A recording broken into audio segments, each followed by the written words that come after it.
अस्सलाम वालेकुम स्टूडेंट्स। आज हमने मई जून 2023 ये पेपर सॉल्व करना है। तो आइए इसको स्टार्ट करते हैं। Question number 1। In an experiment a ball is rolled down a curve track that is about half a metre long. ये लेंथ गिवन है। Which measuring device is use to measure the length accurately. अपने topics में भी हमने बात discuss की थी कि अगर 1 सेंटीमीटर टू 1 मीटर की रेंज हो, इस रेंज में हम मीटर रूल को यूज करते हैं। ठीक है। माइक्रोमीटर नहीं यूज़ किया जा सकता। ये 1 सेंटीमीटर से लेस रेंजेस के लिए, लेस लेंथ्स के लिए यूज़ होता है। स्टॉप वॉच टाइम के लिए यूज़ होती है। और टेप ये भी लार्जर लेंथ्स के लिए मेजर होती है। अब ये वाला जो पॉइंट है ये हमने अपने टॉपिक में डिस्कस किया था, लेकिन यहाँ पर एक इशू ये आता है। बज़ाहिर तो ये लग रहा है कि ये जो 0.5 मीटर है ये इसी रेंज में है, तो ए ऑप्शन ठीक होगा। लेकिन ये कर्व है। अगर ट्रैक कर्व हो तो मीटर रूल चूंकि स्ट्रेट होता है, तो ये कर्व ट्रैक को, कर्व जो पाथ है उसको ये मेजर नहीं कर सकता। तो इसलिए इस तरह के कर्व ट्रैक में जब भी आपने लेंथ को मेजर करना हो तो उसके लिए मेजरिंग टेप को यूज किया जाता है। That is why D is the right option. Question number 2। Which row describes acceleration, displacement, distance and speed. इनकी नेचर बतानी है। एक्सेलरेशन वेक्टर है, डिस्प्लेसमेंट भी वेक्टर है, स्पीड, डिस्टेंस और स्पीड दोनों स्केलर हैं। तो it means D is the right option. Question number 3. What is the size of resultant of two forces shown? दो forces perpendicular हैं. Whenever two forces are perpendicular, use this formula to find the resultant. तो इस case में resultant का answer आएगा 5। तो 5 is the right, C is the right option. यहाँ पर एक दो पॉइंट्स हम और डिस्कस करते हैं। सपोज कि अगर ये दो फोर्सेस पैरेलल हों,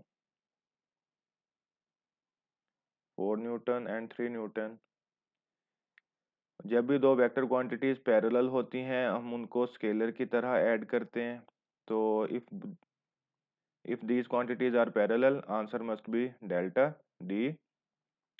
और अगर दोनों क्वांटिटीज एंटी पैरेलल हों, तो जब भी दो क्वांटिटीज एंटी पैरेलल होती हैं या ऑपोजिट डायरेक्शन में होती हैं तो हम उनकी मैग्नीट्यूड को माइनस करते हैं। तो इस केस में A will be the right option. तो ये पॉइंट आपने याद रखना है, लेकिन हमारी स्टेटमेंट के according C is the right answer. Question number 4. The curved line on a distance time graph shown the motion of a toy car. Straight line is tangent to the curve at 10 second. What is the speed of the toy car at 10 second? तो ये 10 second में हमने speed find करनी है। Curve है तो ये tangent में ड्रॉ हुआ है, तो हमने इनिशियल टू फाइनल फाइंड करना है। स्पीड फाइंड करनी है। स्पीड जो है डिस्टेंस टाइम ग्राफ में स्लोप से आएगी। तो slope is equal to distance by T. तो स्लोप हमने फाइंड करनी है। इस तरह के केस में सबसे पहले हमने ब्लॉक्स देखने होते हैं कि एक ब्लॉक हमें कितनी वैल्यू या क्या इंफॉर्मेशन प्रोवाइड कर रहा है। सबसे पहले हम देखते हैं वाई एक्सिस पर। वाई एक्सिस पर जो इंटरवल है डिस्टेंस का वो 2 है, और जो ब्लॉक्स हैं वो हैं 10। तो इसका मतलब है कि ये जो एक ब्लॉक है हमें 0.2 की इंफॉर्मेशन प्रोवाइड कर रहा है। ठीक है। तो यहाँ से जब आप इसको काउंट करेंगे तो ये वाली जो वैल्यू होगी ना, ये होगी 9.8 और ये वाली वैल्यू होगी 3। तो 9.8 minus 3, delta Y over delta X होता है। अब एक्स पे टाइम है तो टाइम देखें। यहाँ पर है 5 ब्लॉक्स। अब यहाँ से अगर हम दे फाइंड आउट करना चाहते हैं कि एक ब्लॉक हमें कितनी इन्फॉर्मेशन प्रोवाइड कर रहा है, तो 15 से 20 के इंटरवल में, 5 सेकंड के इंटरवल में 10 ब्लॉक्स हैं। ठीक है। तो इसका मतलब है इन दोनों को डिवाइड करें तो एक ब्लॉक जो है अलोंग एक्स एक्सिस हमें 0.5 के इंटरवल की इंफॉर्मेशन प्रोवाइड कर रहा है। तो ये 5 ब्लॉक्स हैं। जब आप इसको सॉल्व करेंगे, फर्स्ट ब्लॉक हो जाएगा 20.5, सेकंड हो जाएगा 21, फिर होगा 21.5, 22 और 22.5। तो ये आ जाएगा 22.5। तो जब इनको सॉल्व करेंगे तो right option will be A. Question number 5, the diagram shows 4 balances W, X, Y and Z, spring balance, top pen balance, lever arm और 2 pen balance. The scales of all balances are calibrated on the earth, यानी अर्थ के according इनको design किया गया है to measure mass, which balance also measures mass correctly when used on the moon. W और x जो हैं इनमें फोर्स सेंसर्स होते हैं, यानी इनको अर्थ पे जो जी की वैल्यू है ना उसके अकॉर्डिंग डिज़ाइन किया जाता है, 10 के अकॉर्डिंग डिज़ाइन किया जाता है। और इसलिए जब इनको हम मून पर लेकर जाएंगे तो अर्थ की वैल्यू के अकॉर्डिंग डिज़ाइन किए गए हैं, तो मून पर ये उसकी जी की वैल्यू को इजीली ट्रैक नहीं कर सकेंगे क्योंकि इनकी कैलिब्रेशन अर्थ पे हुई है। तो इस वजह से डब्ल्यू और एक्स जो हैं वो मून पर करेक्ट इंफॉर्मेशन मैच की नहीं दे पाएंगे। तो इसलिए डब्ल्यू वाई एंड जी ये दोनों हमें एग्जैक्ट और एक्यूरेट इंफॉर्मेशन प्रोवाइड करेंगे। That is bye D is the right option. Question number 6, spacecraft carries a probe to Mars where gravitational field strength 3.7, weight जो है वो 370 न्यूटन है। Gravitational field strength on Earth is 9.8. What are the mass and weight of the probe on Earth? अर्थ पे हमने बताना है उसका mass और weight क्या होंगे। तो mass की जहाँ तक बात है, we all know that mass remains same everywhere. अगर आप इसे मार्स पे ले जाएं ऑब्जेक्ट को, अगर आप इस ऑब्जेक्ट को अर्थ पे ले जाएंगे, इनसाइड द अर्थ कहीं भी ले जाएं, mass must remain same. तो जो फर्स्ट इंफॉर्मेशन है यहाँ से हम mass को फाइंड करते हैं। W equal M G, M is equal to W by G. W weight है 370 डिवाइडेड बाय 3.7, तो ये आ जाएगा 100 kg। ये 100 kg मीन्स कि ये वाला मैस मार्स और अर्थ दोनों पे ही इसकी वैल्यू सेम रहेगी। इट मीन्स ए या बी में से कोई एक ऑप्शन है। और वेट ऑन अर्थ हमने फाइंड करना है, W is equal to M G, again यही वाला फार्मूला। मैस की वैल्यू 100 सेम रहेगी, जी की वैल्यू क्या है 9.8, सो right option will be B. Question number 7, a student determines the density of a liquid. Which equipment does the student use? Density is equal to mass over volume. mass use होता है, mass हम find करते हैं balance से, और volume जो है वो फाइंड किया जाता है मेजरिंग सिलेंडर से। So B is the right option.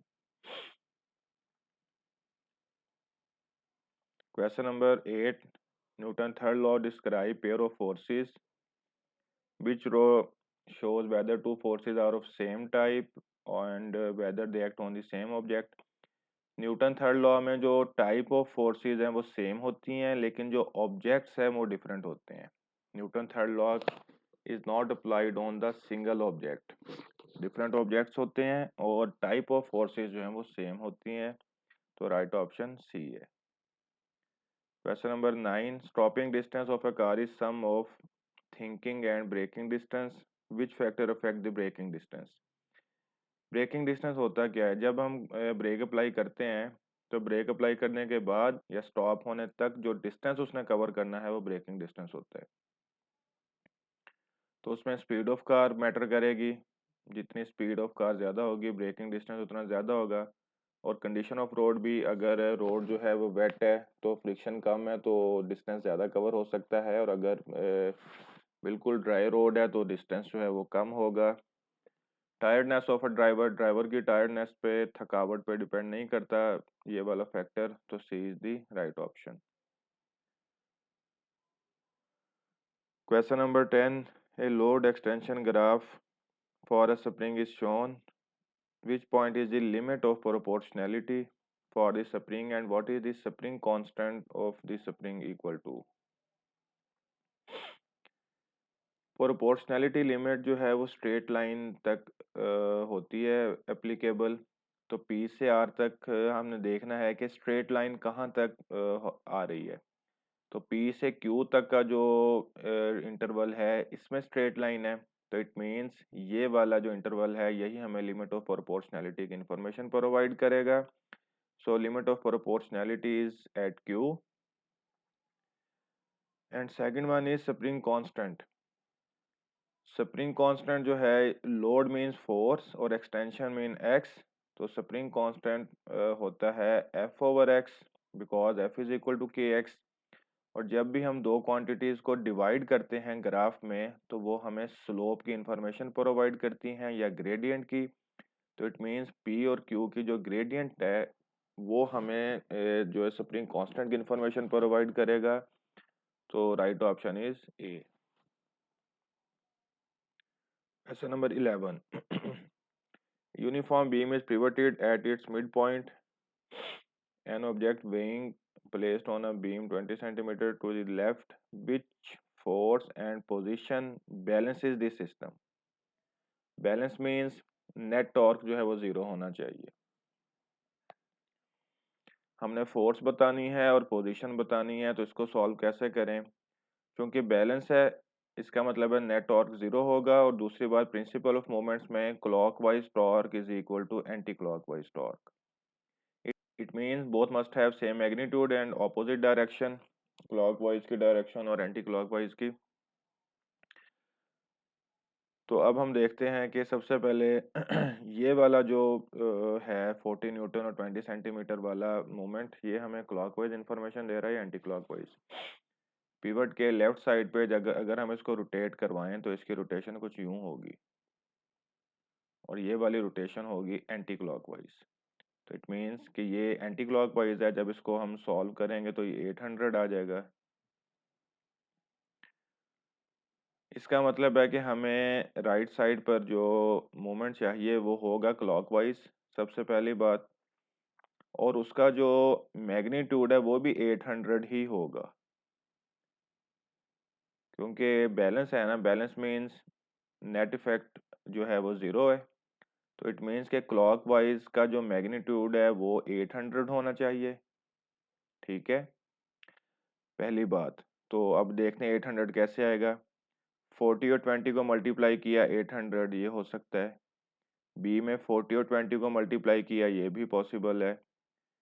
50 10 500 50 10 500 इसका मतलब है सी और डी जो हैं ये तो ऑप्शन नहीं है। ए और बी में से ही कोई राइट ऑप्शन है।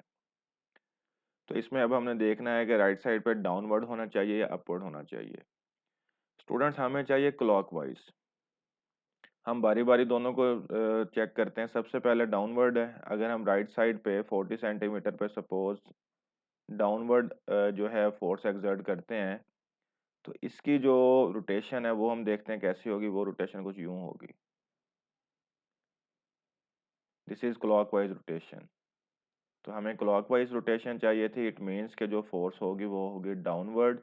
सो right right option is option A. और अगर हम बी वाला ऑप्शन देखें उसको भी हम डिस्कस कर लेते हैं। बी में अपवर्ड है। अगर मैं राइट साइड पे अपवर्ड फोर्स एक्सर्ट करूं तो अपवर्ड फोर्स जो है उसकी रोटेशन कुछ इस तरह की होगी और ये वाली भी एंटी क्लॉकवाइज होगी।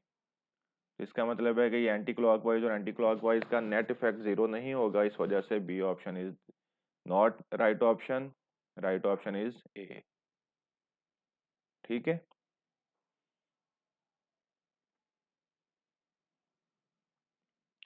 Question number 12। A worker pulls a rope with the force P. Force को पी के साथ डिनोट किया है through a distance D in the direction of force. ये वर्क के लिए मैक्सिमम वर्क के लिए बहुत इंपॉर्टेंट पॉइंट है in the direction. This causes a block of weight to move vertically upward through a height. How much work is done by the worker? Work done by the worker. तो work done का formula होता है W is equal to F D. Work done के लिए force को specify करना ज़रूरी है कि हम किस फोर्स की वजह से वर्क डन फाइंड कर रहे हैं। तो वर्कर है, वर्कर की फोर्स है P और वर्कर की फोर्स की वजह से जो डिस्टेंस कवर हो रहा है वो है डी, तो इट मीन्स ये वाला जो फैक्टर है W is equal to P D, this is the work which is done by the worker, so B is the right option. Question number 13. A battery is connected to a circuit to light a lamp. What is the energy stored in the battery? Battery है तो chemical energy store होगी। Question number 14. What is the property of both liquids and gases? Liquid and gases fluid है, they always fill their container, नहीं, ये volume पे depend करता है। They are incompressible, no, compressible होती हैं। They can flow, C is the right option। They have particle in fixed position, particle की fix position solid में होती है। Question number 15. In an experiment, volume of a gas in a cylinder is measured as the pressure of gas is increased. Values obtained. What is the possible explanation for these results? Pressure और volume का एक full data given है, हमने देखना है कि इसमें से राइट ऑप्शन कौन सा है। तो इस तरह के क्वेश्चन में सबसे पहले हम ना प्रेशर और वॉल्यूम का प्रोडक्ट फाइंड आउट करते हैं। उस प्रोडक्ट से हमें ना ओवरऑल इंफॉर्मेशन मिलेगी। देखें, 10⁻+5 - 5 तो कैंसिल हो जाएंगे, इसका प्रोडक्ट आएगा 20, इसका प्रोडक्ट भी 20, 18 और 16। ये है overall product of pressure and volume. बिल्कुल स्टार्ट में प्रेशर का और वॉल्यूम का प्रोडक्ट कांस्टेंट है, उसके बाद प्रोडक्ट डिक्रीज हो रहा है। ये इसका ओवरऑल बिहेवियर है कि product of P and V starts decreasing after we double the pressure.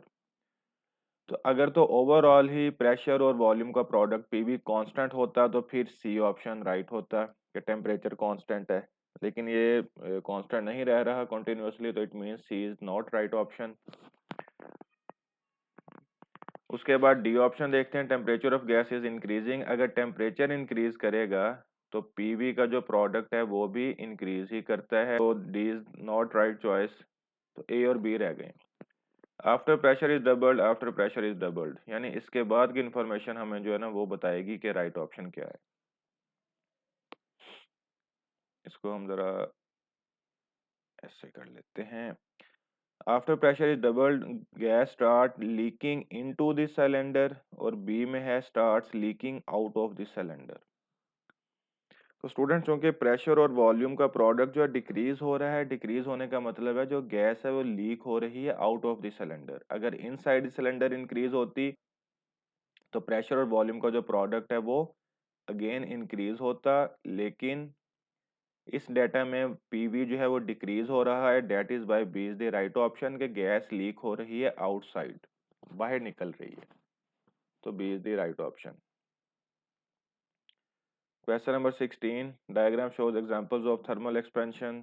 ये जस्ट एक book information, expansion of liquid in thermometer, ये ठीक है। Expansion of tight lid on a glass container, अगर लीड टाइट है तो इसको हम हीट अप करेंगे तो लीड में एक्सपेंशन आएगी और इसको खोलना आसान हो जाएगा, इजी होगा। और डी का expansion of long metal beam supporting a roof, नहीं, इसकी एक्सपेंशन हमारे लिए जो है वो डेंजरस होती है। ये जो इंजीनियर्स ने इसको स्ट्रक्चर को बैलेंस करने के लिए ऐसा रखा होता है, इसकी एक्सपेंशन हमारे लिए फायदेमंद नहीं है, तो पी एंड क्यू जो है वो राइट ऑप्शन होगा B. Question number 17, which statement about copper explain why it is a better thermal conductor than glass. Copper overall conductor है, उसमें फ्री इलेक्ट्रॉन्स होते हैं, that is bye D is the right option, just एक information based question है। Question number 18, which statement describe the transfer of thermal energy in liquid by convection. A option, decrease in density causes heated liquid to rise, हाँ, ए is the right option. जब liquid को heat करेंगे, heat से expansion होगी, expansion से volume increase करेगा, volume increase करेगा, density decrease करेगी, लेस डेंस जो लिक्विड है वो राइज होगा अपवर्ड, तो it means A is the right option. ये तो डायरेक्ट हमें ए से ही पता चल गया। Question number 19, which characteristics describe the image formed by vertical plane mirror? B is the right option, ये जस्ट एक इंफॉर्मेशन है, प्लेन मिरर का इमेज वर्चुअल और अपराइट होता है। Question number 20, A ray of light passes into a block of transparent material. What is the refractive index? सबसे पहले refractive index का फॉर्मूला हम लिख लेते हैं, sine of I incidence angle and sine of R refracted angle. Angles को find out करने के लिए सबसे पहले यहाँ पर एक परपेंडिकुलर ड्रॉ करते हैं। तो स्टूडेंट्स हमें पता है, we all know that incident and refracted angles are made with normal, not the surface. तो ये इंसिडेंट एंगल होगा। टोटल जो है 90 डिग्री है, तो 90 में से आपने ये वाला एंगल फाइंड माइनस करना है, तो 55 डिग्री होगा इंसिडेंट एंगल और रिफ्रैक्टेड एंगल होगा 30 डिग्री। तो जब आप यहाँ पर वैल्यूज पुट करेंगे तो आपका ऑप्शन होगा C. Question number 21, a diagram shows light incident on a straight edge of a semicircular glass block after passing through it. Which diagram shows refraction and angle equal to critical angle? यानी angle of incidence critical angle के equal है। ये आपको पता है, एक ही case होता है जब एंगल ऑफ इंसिडेंस जो है क्रिटिकल एंगल के इक्वल होता है, तो angle of refraction is equal to 90 degree. तो इसलिए C is the right option. Question number 22, which radioactive isotope can be used for cracks or flaws in metal components? Cracks और flaws जो हैं वो बहुत स्मॉल होते हैं, तो उसके लिए हमें गैमा एमीटर चाहिए होते हैं। गैमा रे जो हैं क्रैक्स और फ्लॉज में से इजीली पास कर जाती हैं और हमें उसकी इन्फॉर्मेशन मिल जाती है। तो उसके लिए B is the right option, जिसकी हाफ लाइफ भी ज़्यादा हो ताकि हमें ज़्यादा इन्फॉर्मेशन जो है वो मिल सके।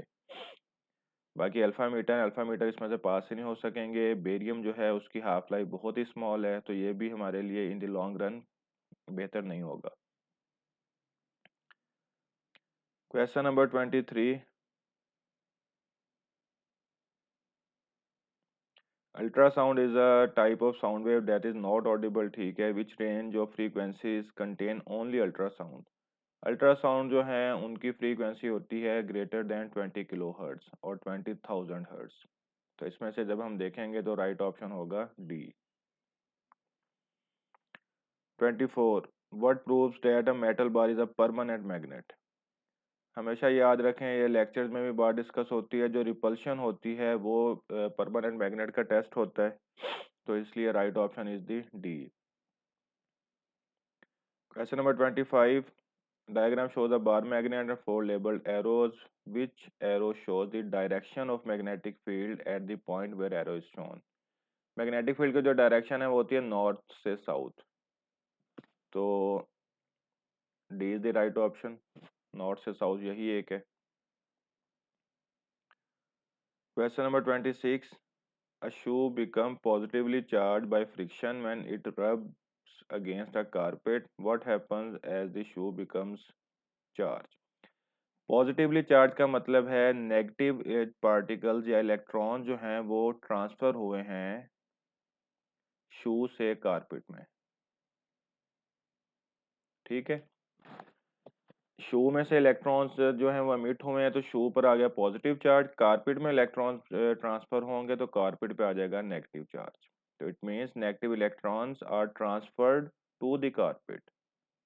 और अगर फ्रॉम होता तो from the shoe to the carpet, ये पॉइंट याद रखिएगा। Question number 27, a metal conductor is connected between positive and negative terminal. Which row gives direction of movement of particles that flow in the conductor and their name? Metal conductor है, metal में होते हैं free electrons, तो free electrons होंगे और ये move करेंगे negative charge की वजह से negative to positive terminal of battery. तो D is the right option. Question number 28, three identical cells, ये वर्ड जरूरी है, आर कनेक्टेड इन पैरेलल, ये भी। What is the advantage of using three cells in parallel rather than using a single cell? Each produces more energy. Identical cells हैं तो जो energy होगी वो भी सेम होगी, चार्ज जो उन्होंने डिपॉजिट करना है वो भी सेम होगा। It means A and B are not right option. D में क्या, EMF is greater than that of a single cell. Parallel combination में ईएमएफ भी सेम होती है, so C is the right option. यही एक ऑप्शन हमारे पास रह जाता है। इसकी भी आगे एक्सप्लेनेशन है, अगर आपने फर्दर इसकी एक्सप्लेनेशन आपको रिक्वायर हो तो आप कमेंट सेक्शन में मेरे साथ इसे डिस्कस कर लीजिएगा, मैं इसको फर्दर एक्सप्लेन कर दूंगा कैसा क्यों होता है। अदरवाइज मैंने आपको एक शॉर्टकट मेथड बता दिया कि उससे आप फिगर आउट कर सकते हैं कि कौन सा आंसर राइट है। Question number 29. A student has three 15 ohm resistors. She connects the resistor together in different arrangement. What is the minimum resistance and maximum resistance of arrangement? हमेशा याद रखें, पैरेलल कॉम्बिनेशन में रेजिस्टेंस मिनिमम होती है, series combination में resistance maximum होती है। तो मिनिमम रेजिस्टेंस के लिए पैरेलल कॉम्बिनेशन, तो 3 रेजिस्टर्स हैं और इसका जो आंसर है 1/R1 प्लस 1/R2 से अगर आप सॉल्व करें, या आपको मैं एक शॉर्टकट बताता हूँ। For parallel combination R equivalent is equal to R by N. एक शॉर्टकट याद रखें, जब भी आइडेंटिकल रेजिस्टर्स होंगे ना, तब आपने ये शॉर्टकट अप्लाई करना है। और ये सिर्फ P1 के लिए है, P2 में नहीं इसको अप्लाई करना।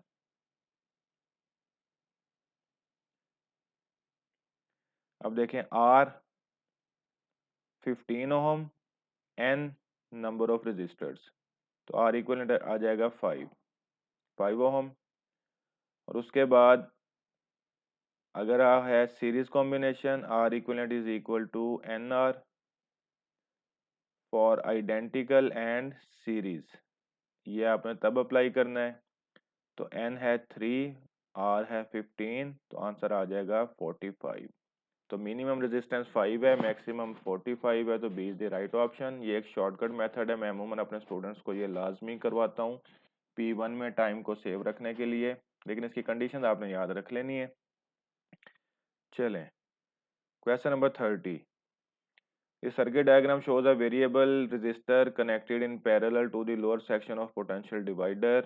Resistance of R increases. What happens to voltmeter reading V1 and V2? जब ये वाली रेजिस्टेंस इंक्रीज होगी तो इट मीन्स रेजिस्टेंस के इंक्रीज होने की वजह से यहाँ का जो वोल्टेज है V2, वोल्टेज ड्रॉप भी इंक्रीज होगा। ठीक है, ये वाला वोल्टेज ड्रॉप जो है इंक्रीज होगा, तो क्योंकि रेजिस्टेंस इंक्रीज कर रही है, तो ये वाला V1 जो है वो डिक्रीज होगा, क्योंकि जो बैटरी का ओवरऑल वोल्टेज है वो कांस्टेंट रहेगा। फॉर एग्जांपल, बैटरी का वोल्टेज है 10, इसका रेजिस्टेंस इंक्रीज होने की वजह से V2 की वैल्यू अगर 7 हो गई है तो V1 की वैल्यू 3 हो जाएगी। इसकी वैल्यू अगर 8 हो गई है तो इसकी वैल्यू 2 हो जाएगी। तो इट मीन्स जब R इंक्रीज होगी तो इसका मतलब है कि ये जो लोअर सेक्शन है यहाँ का वोल्टेज जो है वो इंक्रीज करेगा, वोल्टेज ड्रॉप ज़्यादा होगा, और टोटल वोल्टेज जो है वो बैटरी के वोल्टेज के इक्वल होगा। तो it means V1 must decrease, ठीक है, to keep that value remain same. तो 30 का जो ऑप्शन होगा, V1 डिक्रीज करेगा और V2 इंक्रीज करेगा। B is the right option. Question number 31। Power consumption of a microwave oven is this: cost of 1 kilowatt or of electrical energy is 24 cents. What is the cost of using the microwave oven for 10 minutes? हमने cost find करनी है। सबसे पहले तो हम ये करेंगे कि जो ये वैल्यूज हैं इनको किलोवाट आवर में कन्वर्ट करेंगे। ये किलोवाट आवर में कन्वर्ट करना है इसको, हमारे पास किलोवाट यानी वाट पावर है और ये टाइम है, तो सबसे पहले पावर मल्टीप्लाई बाय टाइम कितना है, 10 मिनट्स। ये है वो गिवन डेटा। ठीक, अब सबसे पहले हमने इसको किलोवाट आवर में कन्वर्ट करना है, तो किलोवाट आवर में कन्वर्ट करने के लिए हम क्या करेंगे, मिनट को हम आवर में कन्वर्ट करने के लिए 60 से डिवाइड करते हैं, ये आवर में कन्वर्ट हो गया। किलो में कैसे कन्वर्ट करेंगे, अब देखिएगा, 1 किलो इज इक्वल टू 10⁻³ ये यहाँ से डायरेक्ट ही हो जाएगा। ये 2 जीरो है, ये 1 जीरो है, तो इसका मतलब इसको यूँ लिख सकते हैं 15 मल्टीप्लाई बाय 10⁻³ डिवाइडेड बाय 60, तो ये हो जाएगा वाट और। ठीक है, 10⁻³ जो है वो किलो है, तो इट मीन्स 15/60 किलो वाट और। सबसे पहले हमने इन वैल्यूज़ को किलोवाट आवर में कन्वर्ट कर लिया। मिनट को आवर में कन्वर्ट करने के लिए 60 से डिवाइड कर दिया, और जब इनको मल्टीप्लाई किया तो ये 3 ज़ीरोज़ ऑलरेडी हैं, तो इनको हमने किलो में कन्वर्ट कर दिया। ये सारा डेटा हमारे पास आ गया किलोवाट आवर, यानी कि ये आ गया 1/4 किलोवाट आवर। 1 किलोवाट आवर की जो कॉस्ट है वो 24 है, तो 1/4 की जो कॉस्ट है वो आपने 24 से उसको मल्टीप्लाई कर देना है, तो आंसर आएगा 6। तो 6 सेंट्स, यानी A is the right option. Question number 32। A coil of wire above a magnet is dropped. As the coil falls over the magnet, EMF is induced, which what does not affect the magnitude of EMF.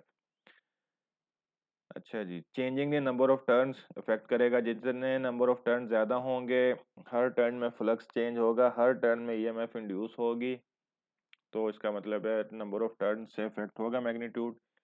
Changing the height from which coil is drop, ये भी affect करेगी। जितनी height ज़्यादा होगी, क्योंकि drop हो रहा है, और जितनी हाइट ज़्यादा होगी उतनी उसकी स्पीड इंक्रीज़ करेगी, फ्लक्स जो है वो भी उतना ज़्यादा स्पीडीली इंक्रीज करेगा, इतना ज़्यादा इंक्रीज करेगा, तो ईएमएफ का मैग्नीट्यूड अगेन इंक्रीज करेगा, चेंज होगा, यानी कि हाइट भी अफेक्ट करेगी।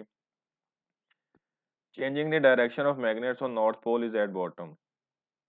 नॉर्थ पोल को अगर आप बॉटम पे कर दें, साउथ को ऊपर रखें, मैग्नेटिक फील्ड लाइंस पहले अगर नॉर्थ से साउथ डाउनवर्ड थी, अब अपवर्ड होंगी, दोनों सूरतों में फ्लक्स चेंज होगा ही होगा, ईएमएफ इंड्यूस होनी ही होनी है। तो C is the right option. North pole को या साउथ पोल को फ्लिप करने से मैग्नीट्यूड पे कोई इफेक्ट नहीं होगा।